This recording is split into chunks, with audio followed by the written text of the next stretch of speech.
এই রাস্তার পাশে ছোট ছোট রেস্টুরেন্টগুলো দেখতে পাচ্ছেন, ছোট ছোট দোকানগুলো দেখতে পাচ্ছেন।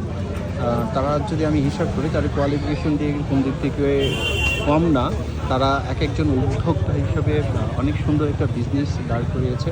দেখতে পাচ্ছেন রাস্তার চারপাশে এত ছোট ছোট দোকান, অসাধারণ রাস্তার চারপাশে ছোট্ট ছোট দোকান। এখানে ভালো বেচা কেনা হচ্ছে, স্বল্প পুঁজি দিয়েই ব্যবসা শুরু করেছে তারা। এখানে হাজার হাজার মানুষ রাস্তার পাশে এসে খাবার খাচ্ছে, আর খাবারগুলো খুবই রিজনেবল প্রাইজের মধ্যে তারা পাচ্ছে। তো এখানে ছোটো ছোটো আপনার যদি পুঁজি অল্প থাকে তো আপনি চাইলে চার দোকান এখানে বসাতে পারেন অল্প পুঁজি নিয়ে, বা ফুচকার দোকান বসাতে পারেন। এই যে চায়ের ব্যবসা, বা চাইলে এখানে বিভিন্ন আইটেম নিয়ে আপনি এখানে বসতে পারেন।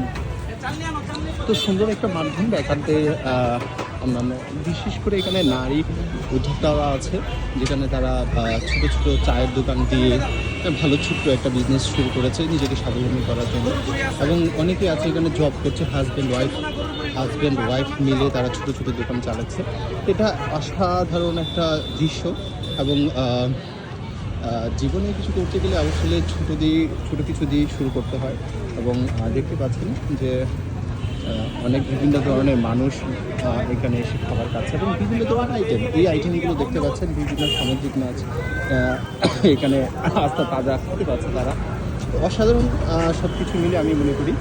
তো বিশেষ করে এটা অবস্থিত হচ্ছে ঢাকা আগারগাঁও আইডিবি পাশে।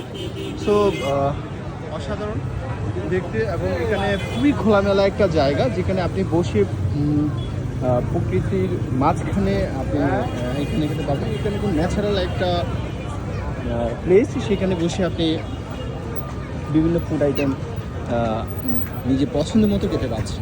ধন্যবাদ, আশা করি ভালো থাকবেন। অবশ্যই আপনি ঢাকার ভিতরে থাকলে এখানে এসে ঘুরে যাবেন, এবং বিভিন্ন ধরনের আইটেম, বিভিন্ন খাবার বা এক কাপ কফিও দৃষ্টি আপনি এসে খেয়ে যেতে পারেন। তো আপনি কি মানুষকে নিয়েও চলে আসতে পারেন। ধন্যবাদ এবং ভালো থাকবেন।